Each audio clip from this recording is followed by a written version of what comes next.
dunk. Yeah. And then you just see like testicles fly by you in Mario Kart. Which, okay, that's actually, it's kind of funny. It's really funny. You know, like so stuff like that probably has some man, I got niche red novelty. I got red shelled by dick and balls.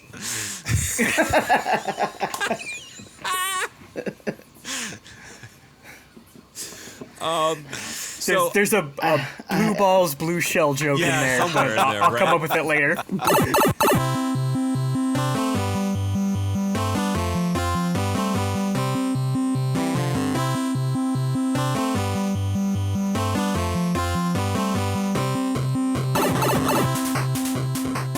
Hello, everybody, and welcome to the Level 30 Games Podcast. We got a good panel here today. I'm Tom. Good to see you.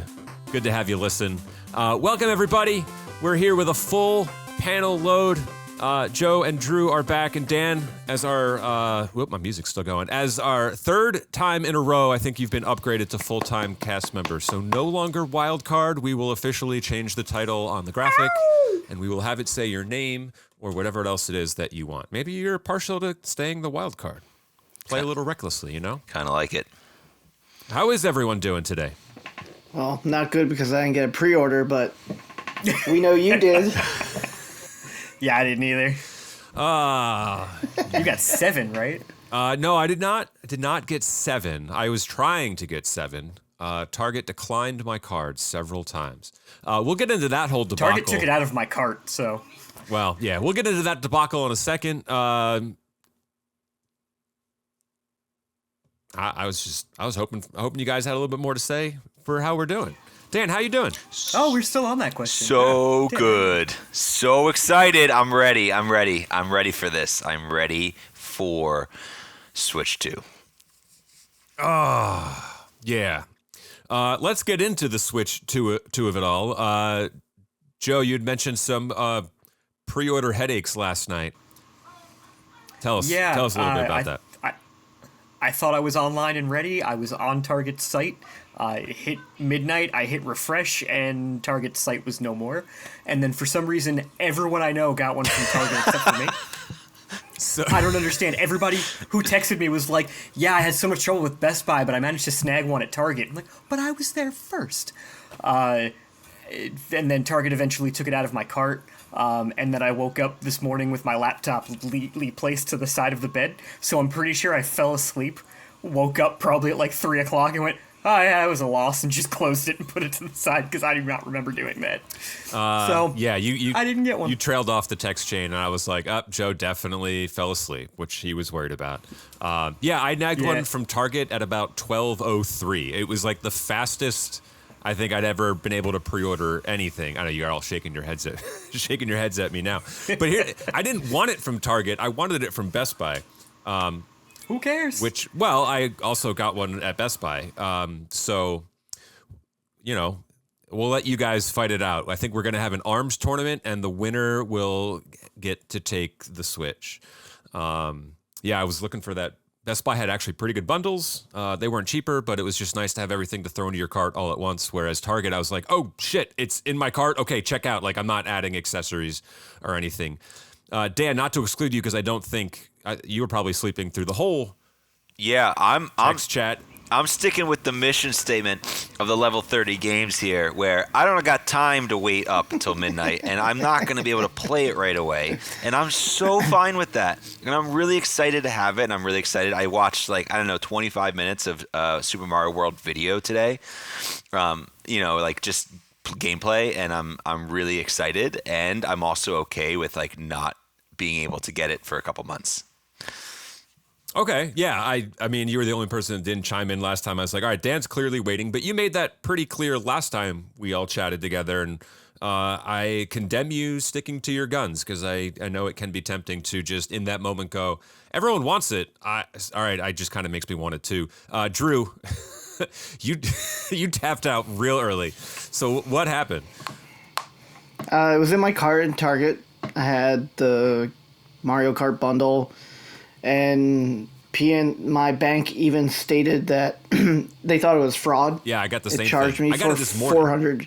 $480, but then there was no official Transaction order number. Yeah, transaction, and then it disappeared from my cart. So then I put in the other one. Same thing. Best Buy, I had it in my cart. Just nothing. No luck. So I think it was like 120, and I was just like, it's not worth it.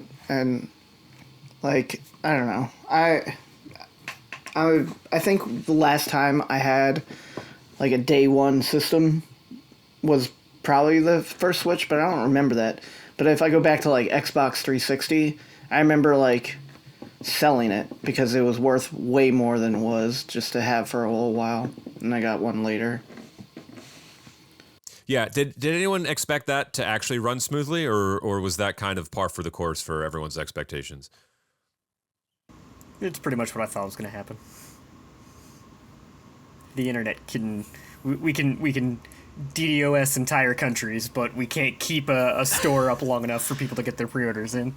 Well, GameStop was even worse this morning, but I think it's because GameStop's not used to having customers buy stuff from its website, so that was probably why they couldn't handle it. But here's the silly thing, and we'll get into kind of like I know the Direct was a couple weeks ago. There was some news that came out this morning that apparently in Japan, the Switch 2 pre-orders were so incredibly successful. Nintendo actually came out and was like, hey, we're sorry, but we might not have enough to fulfill all those pre-orders. They pre-ordered 2.2 million systems in Japan, which probably sounds low if you're not used to looking at numbers from like Japanese game sales and stuff.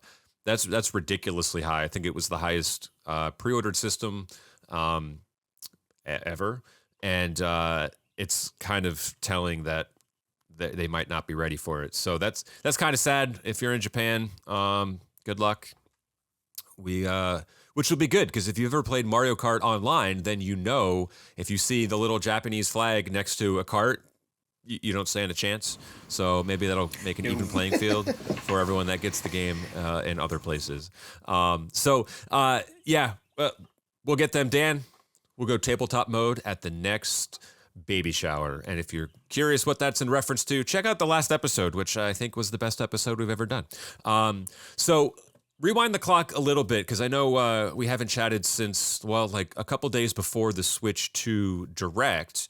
And I kind of just want to revisit that quickly. We'll kind of hit some things to just chat about as we move through it. We're not going to go through it verbatim, but there were some interesting things in there that I think are worth bringing out as catching me off guard, and some things that were really exciting, but also kind of really disappointing at the same time. And so I know you guys, I don't know if you watched it live or caught it later.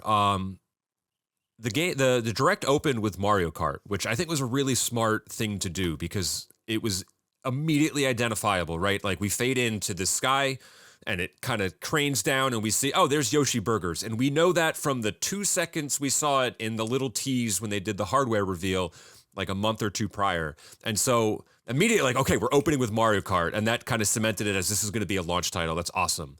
And they did their own Direct last week, which was a little humdrum, not super great.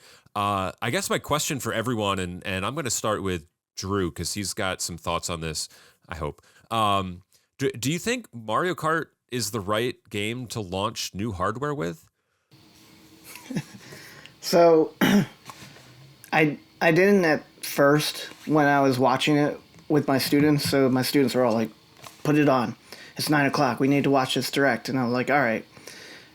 Then I watched it again later with some other kids, but they were all pumped about something else.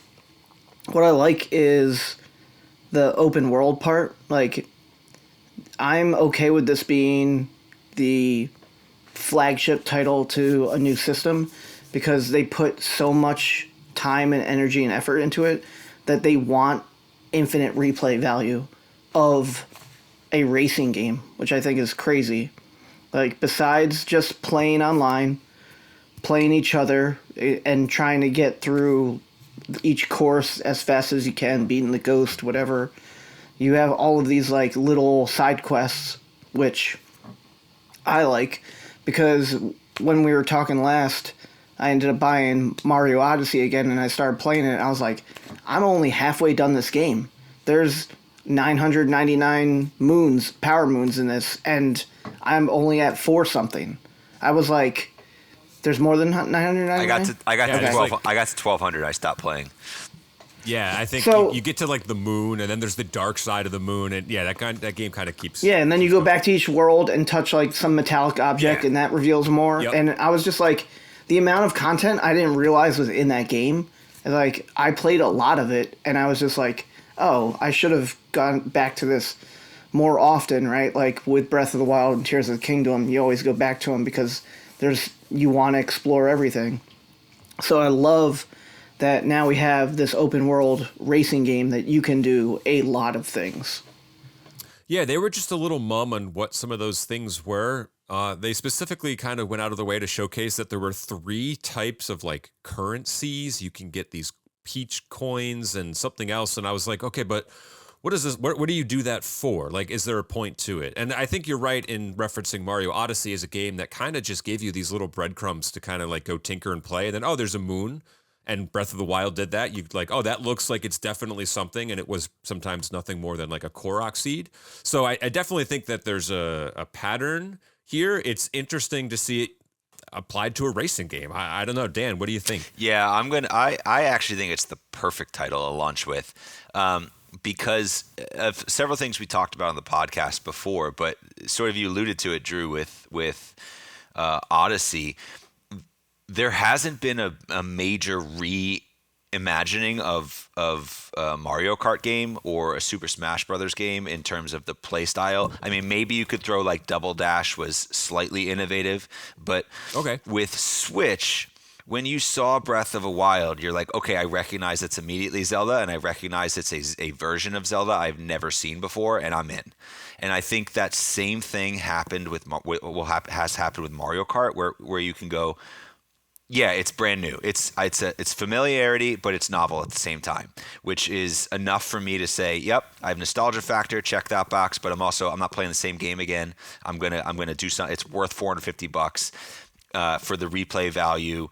I would argue that. I mean, we talked about it on the podcast, but I would argue that if the general populace is going to play a Mario game, they're likely to play Mario Kart and not a standalone Mario first person or sort of titular game, a Mario game, Like a platform, like a 3D platform, right, especially. Right. That's just not people's play style, where like casual players will jump into Mario Kart and have fun. And so I think it's like they're going to cast the widest net for people who are in peripherally interested, and also people who are longtime fans of the system and the franchises, because it like I said, it is a new imagining of the game where I'm like, yeah, it's enough for me to spend $500 on to go and to find those Korok seeds on the top of a mountain. Yeah, I definitely think you're hitting the catch-all. I mean, the game, well, I would say it came out in 2017, but it actually came out in 2013 or 14 on the Wii U. So this game has been around for over a decade, and you probably will get some people they don't play much, but Mario Kart is kind of one of those forever games. So I do like the fact that on day one we have it, and it's big and it's new and it's exciting, because it's always in the rotation, right? Whether you do it yourself, and now we can with some open world stuff. Yeah. And the social aspect of it, well, is just I'm having friends over. That's a game that I know that it communicates to them, hey, you can play this whether you're good or not, and it doesn't really matter. Everyone has fun. And I would argue, or rather add to that if it was more of a standard, let's say not open world version, if that was a launch title, you are also buying an additional version of a game, a Mario, a first-person shooter, something that's like, okay, I want a longer play, and I can play it for 20 minutes with my friends. And so the fact that you have, I actually don't need to buy a second game now, because I know I'm going to be able to get into this and explore, and also there's online components, and there's more than just I can play for 20 minutes if I choose. I can also dig deep. So I think it's a great one-off. People will just buy that. There it is. What was that? Oh no, I was gonna go to Joe next, but clearly someone's singing in the background there. No, we're good now. Oh, okay. Just mute me for that second. Joe, I always feel like Mario Kart is a constant game in your rotation. Is this a smart move, or do we think that you're not catering to the type of person who on day one will stay up till 2:00 in the morning to pre-order the system because they're the hardcore person and they want a Breath of the Wild equivalent kind of game? I think we touched on this last time. Where like it's not a bad idea to have Mario Kart as the launch title, but it can't be the only one because there needs to be the game that's accessible for like the little brother, the little sister on launch day that you can bring it home with you for your kids or whatever, and they can play it and they can include everyone because it's the new console and you're not pushing them off. But there also needs to be the gimmick game that will help showcase what the system can do that the other one couldn't. We got that. But all there's right. also the need for the hardcore gamers game that really just wants a console that plays games, that doesn't want the gimmicks. And Mario Kart gives us that. It doesn't give us the gimmick and it doesn't give us the hardcore gamer game, but it does give us that, hey, this is day one and I'm not just getting a single player game, especially since you can get it for cheaper as a pack-in title. You can bring it home and you can tell your kids you can have this for your birthday, for Christmas, for whatever. I don't have to buy a separate game, but you have to make sure your little brother plays along with you rather than hogging it for the first however long, playing the games that you want. So it's good to have it on day one. In addition to the fact that everybody's probably tired of all the Mario Kart 8 courses at this point and knows them like the back of their hands. Sure do. I think it's a good idea, but it's not the only one. There needs to be stronger launch titles than just that. One thing I was thinking about when Joe and Dan were talking was trying to capture like the current generation of kids and like the Fortnite fanatics, right? Like now we have 24 racers. Mm-hmm. So you have this battle royale that probably is going to be chaotic. Oh, knock but on I feel wood, like looks like it's going to be awesome. But it's going to grab, I think, a wide demographic for this game. So I like that. Again, I like that it is the title that they're going with for this generation.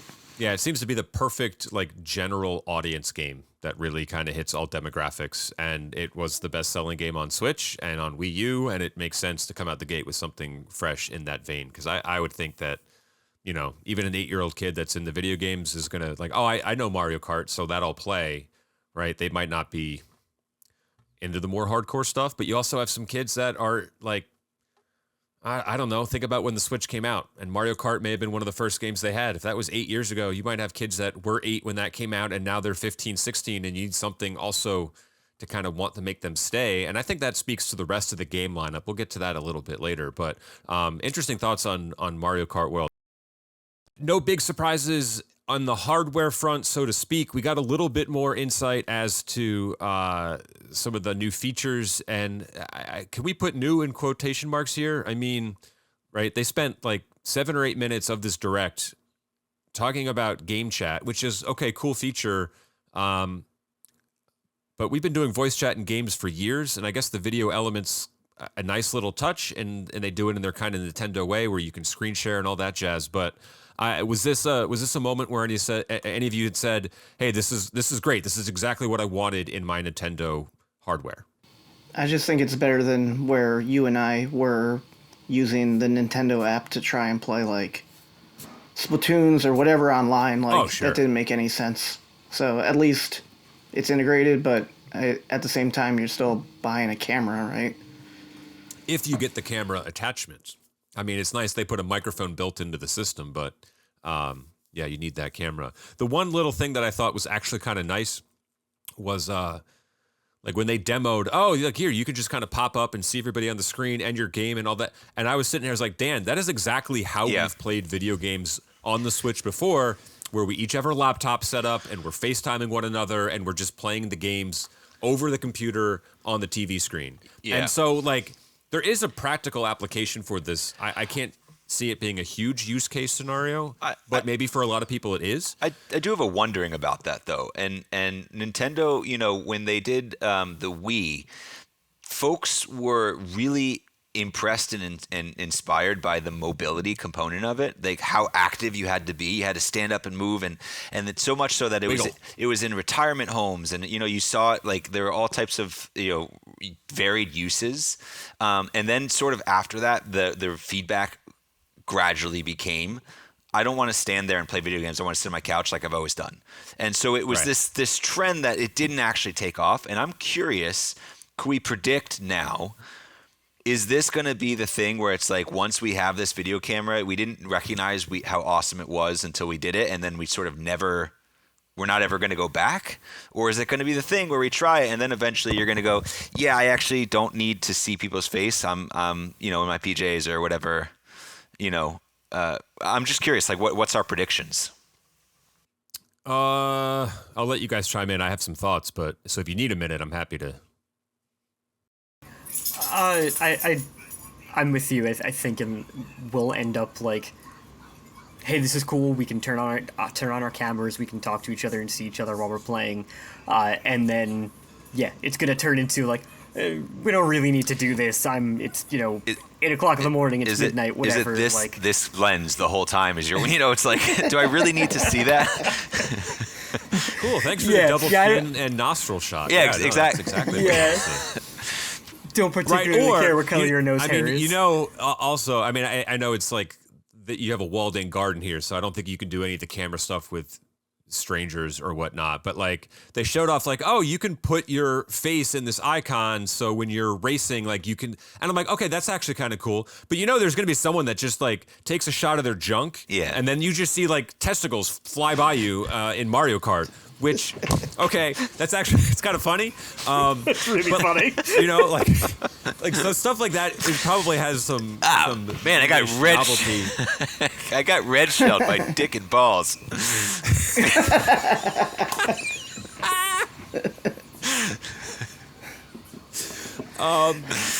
There's a blue balls, blue shell joke in there. I'll come up with it later.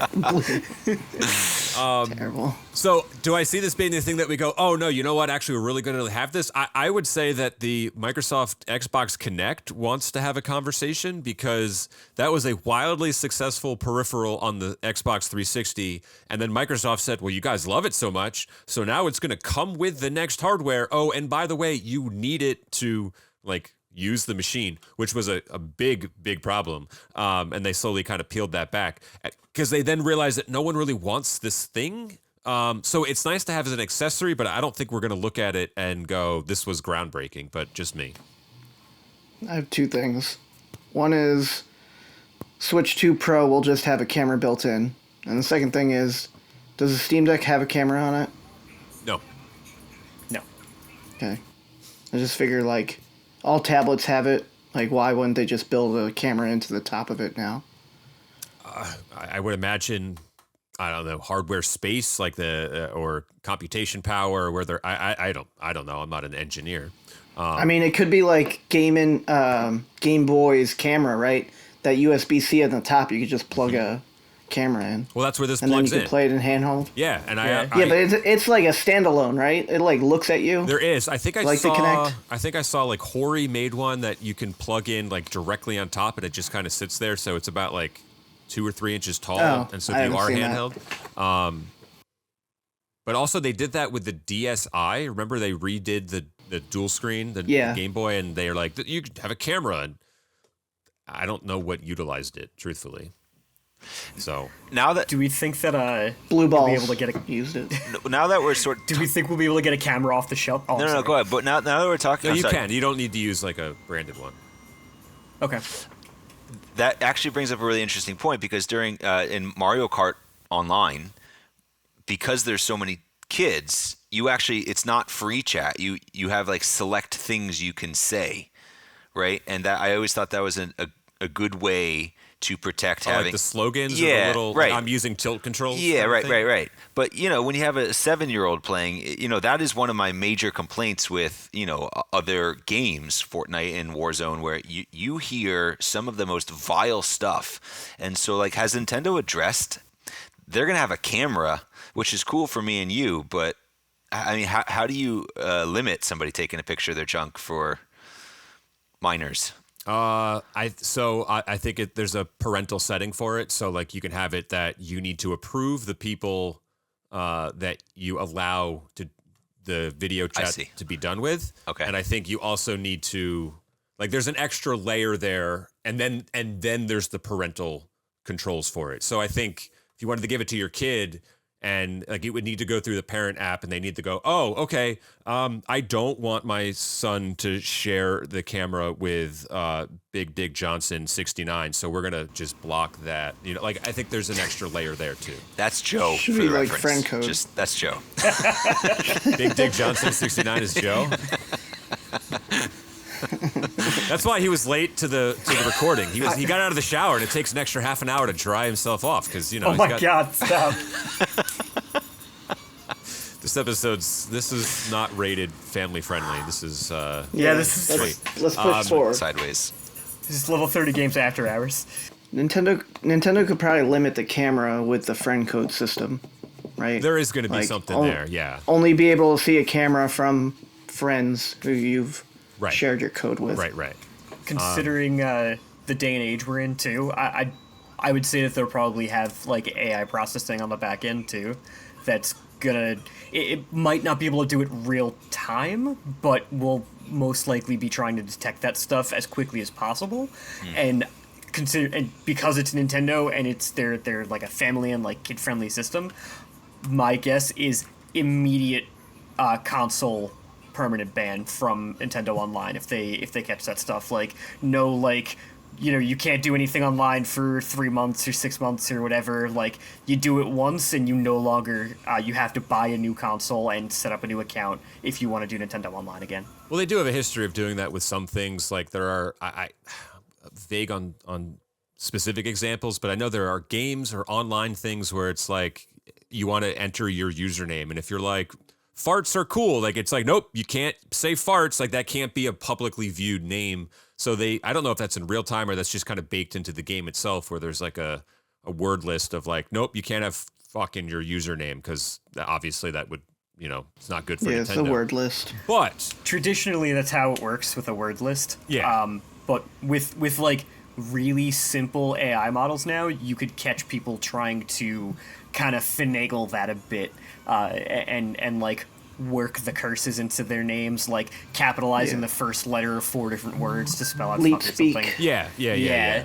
But on that note, because it actually brings up another kind of area of conversation, as I wanted to move on to a little bit. We didn't get like hyper specific tech specs behind this thing, right? But obviously a bigger screen.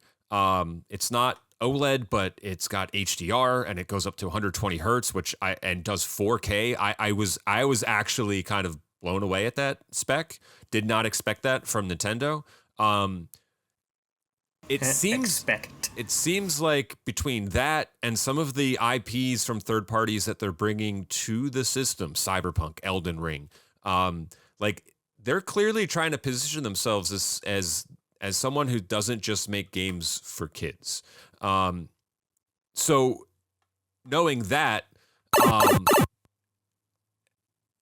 does it feel like we're entering a new era of Nintendo here when it comes to hardware and some of the, Joe, you're already saying, I'm not even going to finish. Go ahead, take it. Do you remember the last time that they tried to position themselves as a serious competitor to like your primary home console, and we allow tougher games for adults and we have like real graphics and stuff? Do you remember when that was? Well, I mean, that was the Wii U. It was? They came out and they were like, we get Call of Duty now. Like, we have people actually getting shot and killed on our console, and there's blood, and it'll happen, like, it'll come out the same time as the other consoles. And then nobody wanted to play Call of Duty on the Wii U. I think I had Well, Black terrible. Ops. I had Black Ops on the Wii U. Really? Yes, I remember trying to join a lobby, and it's like, there's only 6 people. I'm like, this is not good. I'm sort of with Drew. I can see where the appeal would be with the tablet, but like, Other than seeing it's the not map, enough. I don't know. Dan, you're with Drew. There's a shocker. No, sorry, You I'm with guys Joe. are- I'm sorry. D3's broken up. I'm with Joe. No, but no, I think what they're doing, right, is because, you know, in 3 years there might be another version of 4K or whatever the next, right? They're building for not the current standard of video game, but they're giving themselves some growth room. But I don't think it's a full double growth room for the next, you know, generation of system. I don't think they're going to be able to outcompete. It's sort of like Joe saying the hardware of a PlayStation 5, whatever their PlayStation 6 is going to be, it's going to take it to the next level, and I think that's going to maintain 8K or 16K. Yeah, I just think what they're doing is like they're giving themselves a couple year growth here. Okay. Yeah, I mean, and right. So when they do PlayStation 6 and it moves on to every game's in 8K resolution, which is just freaking insane, Nintendo can again sit back and say 4K is good, we're fine. Yep. Like that's enough. I mean, they were fine with 1080p for how long? Yeah, because truthfully, on a handheld screen, 1080p looks really good. On a TV with Nintendo's philosophy in design and art, 1080p looked really good. I don't, All right, so the last two games I want to get to before some of that third-party stuff, because I do have a gripe and I want to bring that up. Do we need to talk about our displeasure with the Welcome Tour? I'll call it a game, but No, pack it in. Move on. Displeasure. Yeah, okay. Yeah, displeasure. There you go. Astrobot was packed in, or Astro Playroom. Yeah. Do the same thing. So $10 for a digital-only PDF of what your system can do. I mean, it's cute, but as soon as they started that, I was like, here's the pack-in. Really cool. I like this. That's just something for someone to do. If they don't have any games, they can do the little things here. Nope, $10. Kind of ridiculous. It reminds me of when DS was getting rid of the instruction manuals, and then you had the instruction manual on the bottom screen. I love that. You could scroll through it. Oh, that's kind of cool. And it showed you all the buttons. It was literally the pamphlet, but on the bottom screen. You remember the game Tunic, yeah, Tom? Which came with actual. Yeah, so that manual was the way DS was. When you installed any game, you could go into the home screen and press manual, and it would show you everything. Oh, okay. Yeah, yes. I was thinking physical copies of Tunic came with an actual. Just do that. Include that game. I want to go back real quick. To the whole specs thing, because you have a Steam Deck. Nintendo knows that they have to compete against that.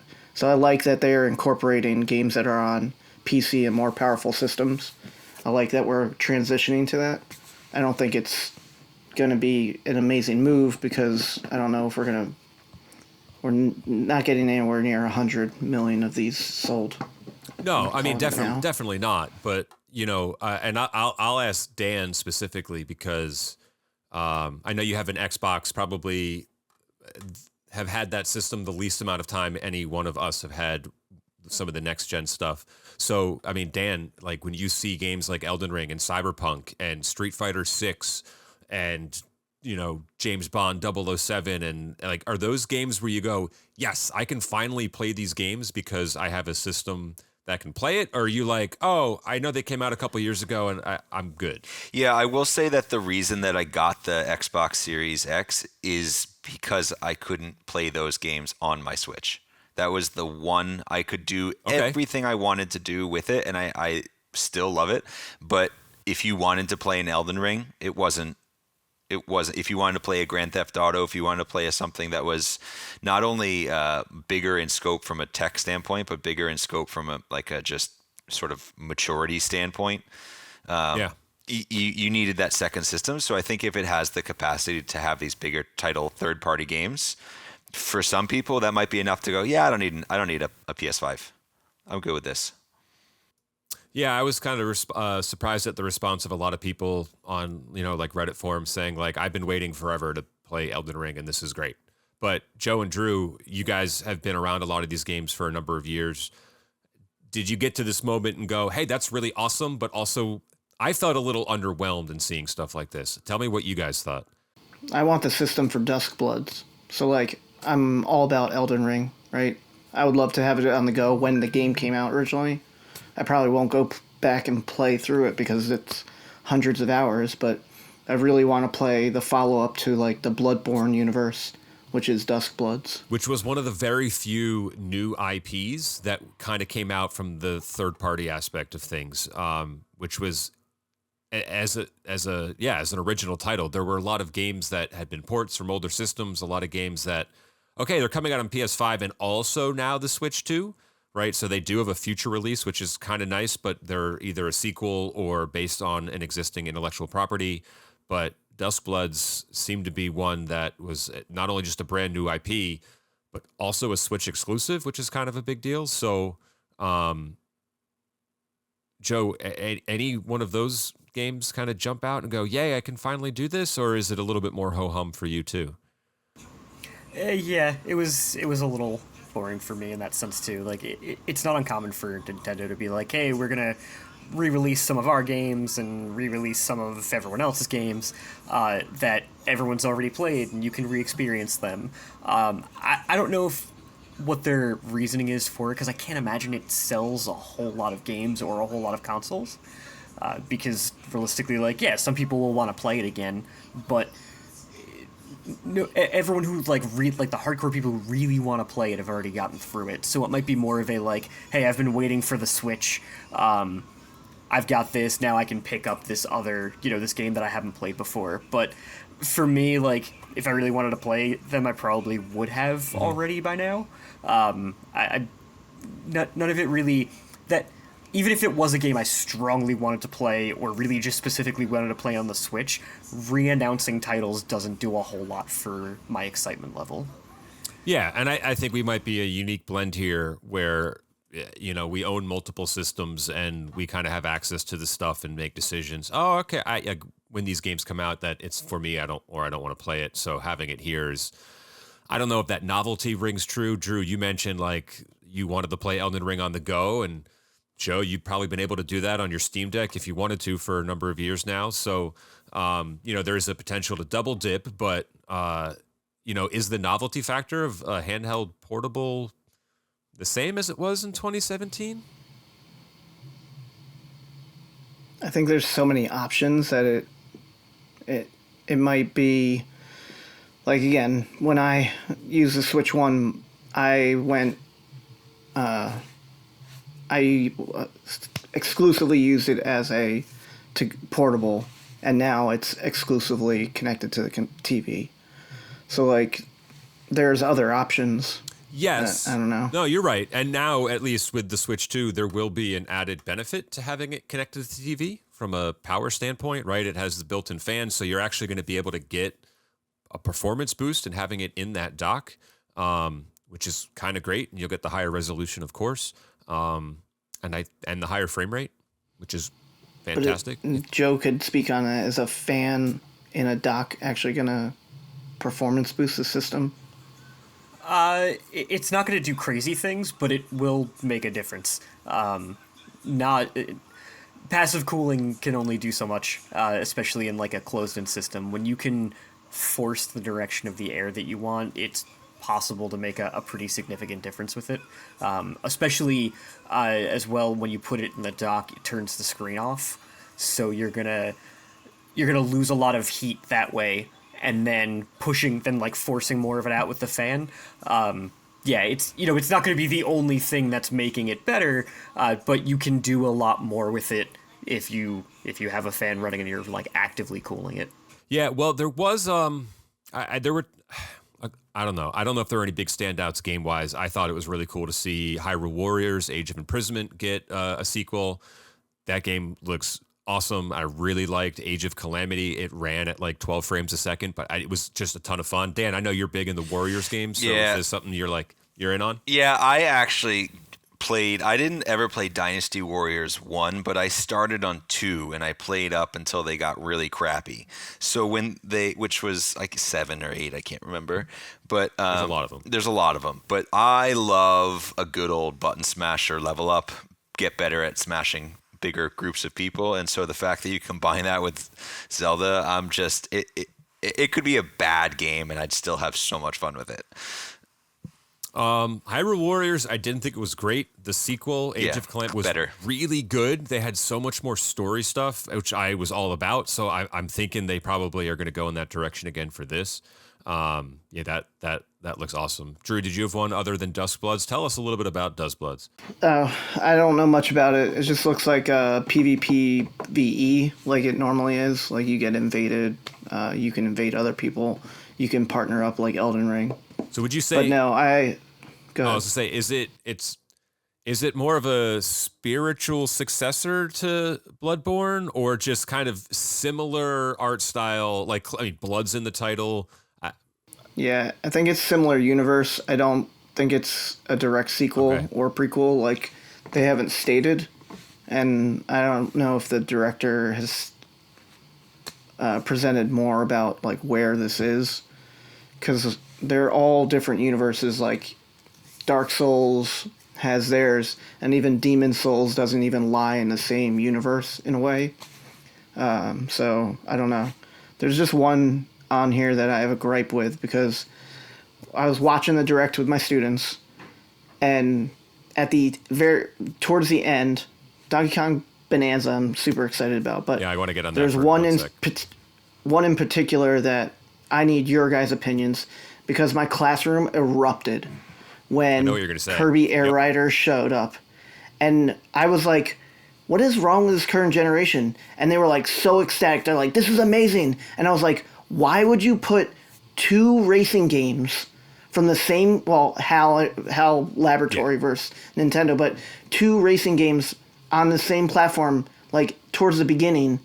Like, I was like, give them something else. Give them a fighter. Give them a shooter. Like, you should branch out to all these different genres. But these kids were just like losing their mind over Kirby Air Riders. So I had a group of students a couple years ago that were obsessed with Kirby Air Ride. Like, that was all they talked about. And I was like, that game is like really old. And they're like, no, we don't care. Like, that was what they grew up with and they loved it.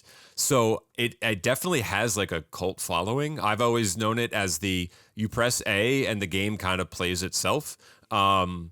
Which I guess when you're a 6-year-old kid playing GameCube, maybe that's what you can handle and it's pretty to look at. But yeah, I mean, that's just my take on it. The trailer I thought was cool, a little teaser, but I'd be curious to see more. I don't know if it's in the add to cart category. I'll throw another game out there that I'm really curious about. That is Civ 7. I'm curious for that same reason about, like you said, the ability to take Elden Ring on the go. I think Civilization has a uncanny ability to make you lose track of time and need to finish a couple more things. And so the ability to take that with you, and this mouse controller is really compelling, I think, for a way to have a PC style game, because I've never played Civilization on a console before, simply because I don't like those types of certain games lend themselves to mouse and keyboard really well. I don't do well with like Skyline or like, top down builders. They're really hard with consoles. So I'm curious to see how Civ 7 makes its way back into my playable library. Yeah, I played Civ 6 on the Switch, and immediately, like a couple hours, it was fine, but a couple hours in, I was like, this is not the right place for this. And for that very reason, your input was it was doable, but mouse and keyboard will always be better for those type of games. So I would say if you have a computer that can run it, that's probably the best place to play it. But again, if you want to cozy up on the couch and go, yeah, I can kind of build and have some TV going in the background you're not really paying attention to, that does kind of actually sound like a nice little cozy moment there. There was one Civilization that actually was good on consoles, except for towards the end when you get to like the year 3000 and you get to all the tech. It was Civ Revolution on Xbox 360. Yep. That actually played out really well. And I don't know if it was because they like quickened turns or made it, I don't know, a little bit dumbed down, but on a controller, it was fine. Yeah, I actually played that on my phone a lot too, and it was pretty awesome. So I want to spend an extra minute on a game that you mentioned, Drew, because I want to have. Oh, do I have it? I gotta have it somewhere. Yes, we're gonna do like a little son of a biscuit. I want to do like a little bit of a rewind here because you had mentioned Donkey Kong Bonanza. So we're gonna go back. Oh, dang it! We're gonna go back in time here. And I want you guys to listen to this little nugget from Dan last episode. Yeah, I think, and it doesn't need to be Metroid, but I'm thinking in the same way that Drew is some type of familiar franchise character that we haven't seen run rampant on the Switch 1 redone in a big way. I mean, Odyssey and Breath of the Wild were both open world games, right? Yeah, In more or less. their own capacity, they sort of said, "Here's what the Switch can do," and I think they're going to need to do that with another old title that is done in this sort of massive, expansive way. I mean, you nailed it. I mean, that's exactly Yeah. what they did right at the end of that show.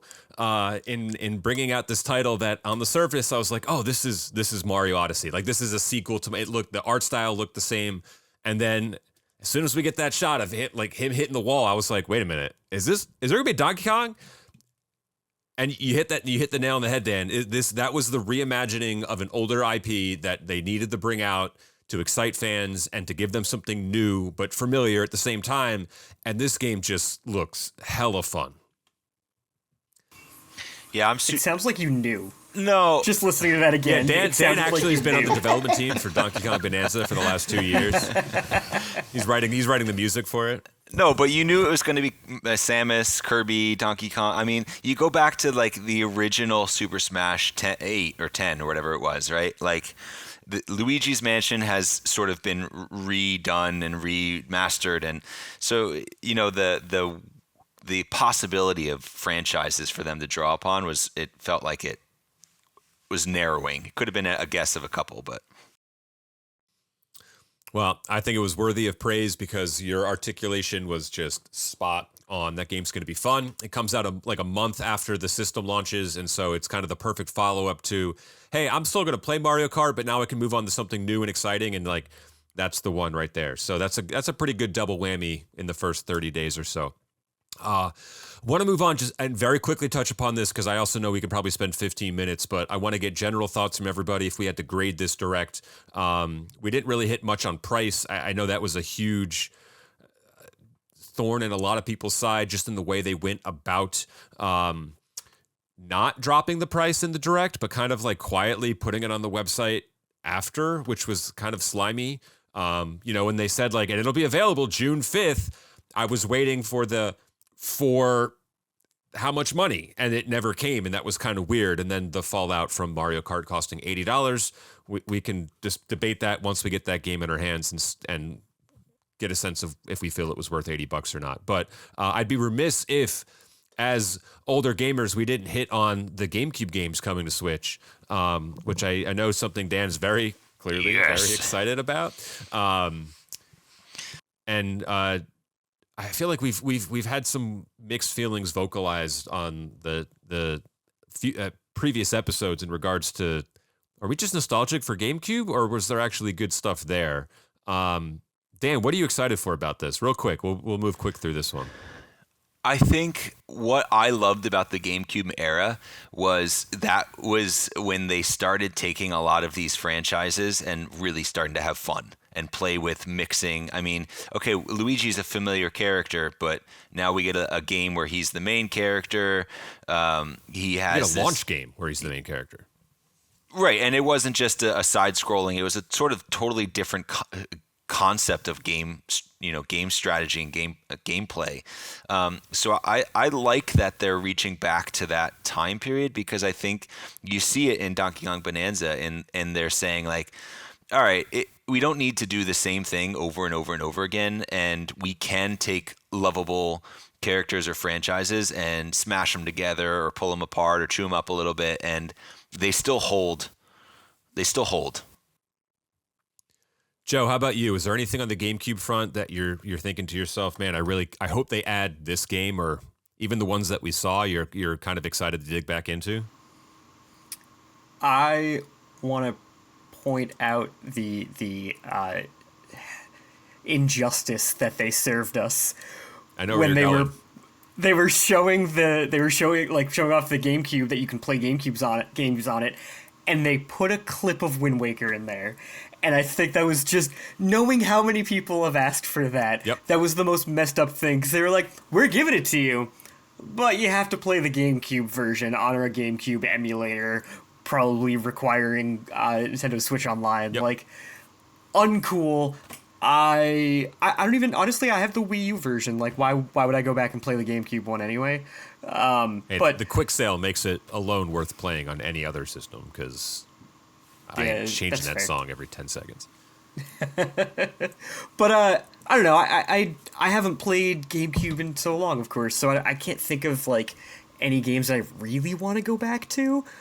But I did love the console when I had it, so there might be some stuff to go back. And I was a little bit younger than you guys, so you guys probably had some of your own money to buy games, and I didn't.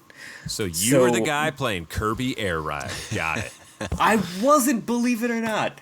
But I could probably. It might be cool to be able to go back and play some games that I might have missed out on back then, because we really did start to get more quality of life features in games around the GameCube time. It doesn't mean that some of them weren't terrible Yep. still, but it's not as difficult as going back to a Game Boy Color game or something where like you can't even press select in Pokemon to jump on your bike or something, and it just makes the game horribly painful to play. So going back to GameCube might be a little bit easier than going back even, a few generations before that one. Drew, how about you? This do anything for you to move the needle? Yeah, like you said, grading it, and I had a number or a letter in my head, and then I was like, oh, I guess it pushes it just slightly because I like the fact that the games that they're putting on there for the GameCube, if you go on to eBay or any site, like it's like $100 something for Double Dash, and Pokemon Coliseum is like $70-$80 for a game that like, yeah, I'd like to revisit, and I'm sure a lot of kids who don't have that money that Joe didn't have as when he was poor, right? He just said young. You just threw in poor. but Damn. Okay. Just call out my family situation. You called it out earlier. I like Just meant that. I was like 14 and didn't have a job. I can throw some titles out that I think we forget were there. Well, here's what's coming on. I believe launch day: Wind Waker, Soul Calibur 2, and F-Zero GX. And then they teased coming in down the line Mario Sunshine, Fire Emblem Path of Radiance, which is one title I will go play. Mario Strikers, Chibi Robo, Luigi's Mansion, Pokemon Coliseum. They have all been listed as coming soon. But go ahead, Dan. Throw some out real quick. So Resident Evil 4, Beautiful Joe, Eternal Darkness, Prince of Persia, Pikmin, Yeah, all three Pikmin Prince of 2. Persias. You had Double Dash, you had Time Splitters, got revitalized. both of them. Time Splitters was TJ, great. we've talked about. I loved Super Mario Baseball. Yeah, and that feels like a shoe-in more than the other ones. I think the third-party licensing agreements are going to be really kind of difficult to nab. I mean, there's a brand new Bond game coming. I don't know who owns the original. I think that's going to be a nightmare. But Mario Baseball might be a shoe-in. That seems like a slam dunk for Nintendo to put out Yeah. there. Metal Arms, Yeah, X-Men's Legends was great. Harvest Moon. There were some Lord of the Rings games which were really fun. Star Fox Adventures, which we talked about last time or 2 times ago. Drew's favorite game. No, it's not my favorite. I just want them to, like we were talking last episode, I want them to bring something new back. And they brought DK64. Bomberman 64. I love Bomberman 64. I love Bomberman 64. Bomberman 64 There was like is 3 so of those good. games too. Come on, right? So yeah. So I think there's some excitement there from games that, it is unfortunate they got to make a buck off it. But if it's a couple bucks a month to play a game and then get rid of that GameCube feature, then sure, I'll go down some nostalgia All right, roads. that sounds fun. We'll do a level 30 podcast episode where we're also all simultaneously playing Bomberman 64 online because that would be kind of funny. Oh my god. I would lose so many hours. Well, then I hope it comes. Drew, you said you had a grade in mind for the Direct. I know there were some things we didn't get to, like the game sharing feature and a couple other small little quibbles and whatnot. But I don't know if you had to give it a score. We're all teachers here, kind of. Well, 75% of us are teachers here. Give this Direct a grade. Letter grade or number grade? Your call, man. However nuanced you want to be. I don't know. I was thinking it was like a 7.5, but like I like the GameCube stuff. Out of 100, Drew gives it a 7.5%. I might give it an 8 out of 10. Dan, how about you? I'm excited. I think it did its job. I think we can always nitpick and criticize, but if the goal was to make us go and buy one, even if we do it begrudgingly or slightly underwhelmed, I think we're all still going to do it. So that, for me, it did it. Well, then, so by Drew's logic, I would have to give it a 15 out of 10 because I bought 2 Switches yesterday. So That's why I don't have a pre-order like you. Gotcha. Okay. So Dan, you said 7 out of 10? No, I'll go for 9 out of 10. I think it was fine. 9 out of 10. Okay. Yeah, I enjoyed it. Joe, throw a grade on there. Really, I'm gonna go with I'm gonna give it a C+. C+. Yeah, I'm not good with numbers. So. Just to change it, I'll give mine a smiley face. That way we have 3 different metrics. All right. Well, there goes my gold star. I was going to give One it. Now, smiley face out of 2 smiley faces? Sure. Yeah, I would say top to bottom, it kind of falls in the 85-ish range. Like, I think the things they showed looked good. A little underwhelming with some of the third-party stuff, but it is nice touch. It's just not for me because I've been around that stuff before. The tech specs were a surprise, and kind of excited to see that. And I was literally like hooting and hollering during parts of Mario Kart. I screamed when that cow was on screen. I was like, that's awesome. Why is everyone obsessed with the Moo Moo cow? Listen, it was that moment where, and ham it up like that. That was great because its name is not Moo Moo Cow, Drew. It's just cow. He doesn't. Think of all the characters that are in the Mushroom Kingdom. This is the most normal animal that they can come up with, and it's just called cow. Hamming it up is when you're a dolphin on a dolphin motorcycle. Delicious. All right. Well, before we head on out here, Drew has taken it upon himself to line up some questions for us. So it sounds like it's going to be game time. I wish I had the music to pipe in for you as we all ponder here, but I didn't do that today. So that's what you can do later because our game is themed around what we've been talking about. All questions will come from the Mario Kart universe. Oh, okay. Oh no. Round 1. But our first question is, how many Mario Karts are on consoles, not including the one that is not out yet? Not including that. Are we including handhelds? Could I ask that as a follow-up? Yes, they are consoles. They are considered in the console. I did do my due diligence in researching all this. I sure do. Super Nintendo. Yep. 64. Correct. GameCube. Yep. Double Dash. Wii. We had one. Which was the same, and then Wii 8 was Wii U and Switch, right? That was the last one. Yeah. So they're counted separately. Okay, so that would be 2. We're up to 5, right? So 6 if they're counted separately, right? SNES, 64, GameCube, Wii U, Switch. Yeah, so that would be 6. There's 3DS. Game Boy Advance had one. Mm-hmm. Super Circuit. The DS had one. DS, The but also 3DS 3DS had one. So that gives us 9. Are we missing like a weird, did the Virtual Boy have one or something? Did Drew's you say Poker Face is very good. Advance? I did say Advance, yeah. Okay, I wasn't sure. Did Color have one? Did what have one? Did the Color have one? Okay, what color? Game Boy and Game Boy. I don't believe they did. Oh, do we want to throw in mobile phones? Does that count? Is that a console? Mobile is a separate category. Okay, so there's 3 categories I'll talk about after this question. Okay, we're back down to 9 then. I don't think we're missing any, but I also feel like Drew's going to tell us exactly what we're missing. That's 9. it, right? Yeah, I'm good with 9. 9? All right, 9. So I was complaining about this too. I would have said 9, but there is a 10th because there are 2 on the Nintendo Switch. They count Home Circuit as a console game. Oh, wow.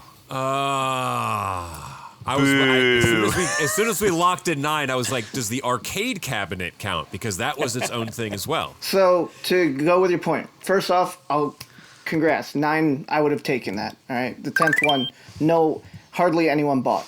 But there are 5 arcade games. There is 1 mobile game, and there are 3 canceled Mario Kart games. Virtual Boy was one of them. GBA was another, and there was actually another DS title that they were in the works of called XXL or something that got canceled. All the characters were fat. It was just extra large characters in that one. That's where cow came from. Round 2. You mentioned the first Mario Kart, which was Super Mario Kart. Super Nintendo. Yes. How many characters and who were they? Okay. Oh, I know the answer to this question, but Donkey Kong, Peach, Yoshi, Mario, Toad. Toad was one, yeah. Was Luigi one? Yes. Luigi. Koopa, I think. Yep. I'm trying to think. There were 12 characters or 8? There were 8 characters. So we need one more. I don't think it wasn't Bowser. You couldn't play as Bowser, could you? You could play as Bowser. So that was the 8th then. Okay, but I'm going to put an asterisk, and I know this because I looked it up the other day. And Drew is trying to trick us here. Technically, it is Donkey Kong Jr. So that Oh would be yeah, it the- You are is, correct. isn't it? It's yes. Yes, 8 And I characters: Mario, Luigi, Princess Peach, Yoshi, Bowser, DK Jr., Koopa Troopa, Toad. For Mario Kart. Yeah, wasn't he wearing like Alright. a wife beater or something? Basically. Which I really hope they have as like a costume in Bonanza. Round 3. From Super Nintendo to N64 was the first 2. They changed two characters in those 8. And who were the 2 new characters? They changed or they added? They replaced 2 characters. Whoa. From SNES to N64, they replaced 2 characters with 2 new characters. Boo? Well, okay. They would have gotten rid of Koopa, right? That makes sense. Did they? I think they did. Is King Boo or Boo in there? Not yet. I think that might have been Double Dash was the first time they came in with the Piranha Plant. Joe, you've been awfully quiet during this trivia game here. Yeah, because I'm really bad at trivia. We know this. Oh, that's true. My brain doesn't work that Okay, way. so I think the trick is that I think they replaced Donkey Kong Jr. with Donkey Kong. I think that Yes. if there's going to be like a trick, okay, I got a thumbs up there. Remember, Drew, it's a And now podcast. you need the other thumbs up. I don't know why I want to say Birdo, but I'm not 100% sure on that. No, Birdo didn't come in until Double Dash. Birdo was in Double Dash? I remember they was were it- in Wii. Was the it Wii Daisy? one. Did Daisy come in? I don't think so, because I don't know if Daisy was a... Because she was in Mario Golf for 64, wasn't she? I don't know. They did have like human characters in Mario Golf. I think it was like Mario Tennis was like her first Okay. 3D model. So maybe it was Boo. Maybe you're right. I don't think it was. But I can't think of anyone else.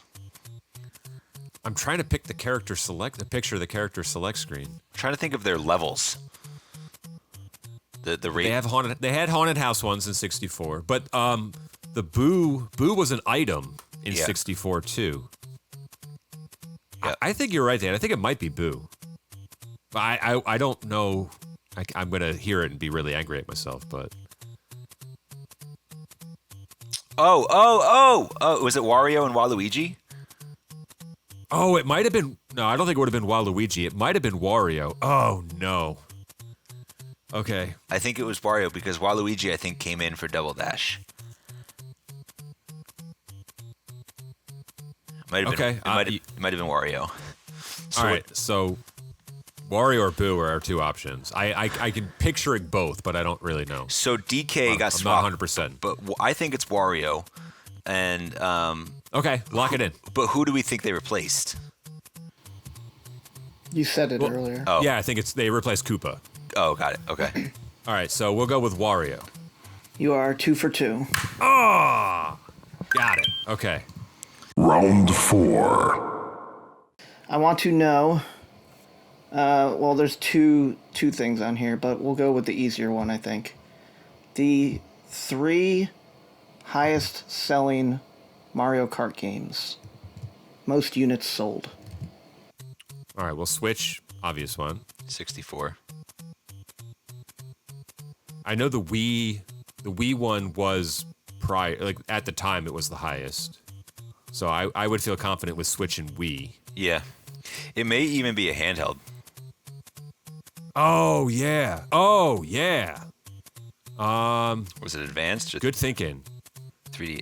No, I think that one actually did really poorly. I would say it's between the DS and the 3DS. I'm going 3DS only because that has been around for. That's been the latest handheld, so I would imagine people still pick it up. See, I kind of wanted to say DS because I think it was the first time you got a legitimately decent or good, like, 3D driving game on a handheld. The advanced one was very bad sprite work and Mode 7 and stuff, so I don't know. Joe, you got to break the tie here. So we're up between 3DS and which one? DS. DS. And DS. I At this point, we're going with our gut. I mean, I Yeah. know you're the tiebreaker, but yeah, I'm gonna say 3DS, but I think it's DS, but I'm gonna officially say 3DS. Dan and I both give you like the same look. They're like, really? Okay, well that's then the 3DS would be. You are 2 for 3. Correct. You are right on the money with the two highest handhelds were the DS and the 3DS. Nintendo Switch has sold 67 million copies. The Wii has sold 37. Nintendo DS sold 23, 24. 3DS sold 19. N64 sold under 10. Super Nintendo sold under 9. Wii U sold under 9. Double Dash under 7. And GBA under 6. Wow. Okay, so GBA was the worst selling one. I knew it. Okay, all right. Hey, all right. Dang. There's one that I did not label that has sold the most, or has been downloaded the most. To be fair, Joe also knew it, but for some reason picked the other option. Yeah, he's like, I know the right answer. I don't trust myself. Round 5. This is a quick fire. The highest rated game on Metacritic and game ranking of Mario Kart.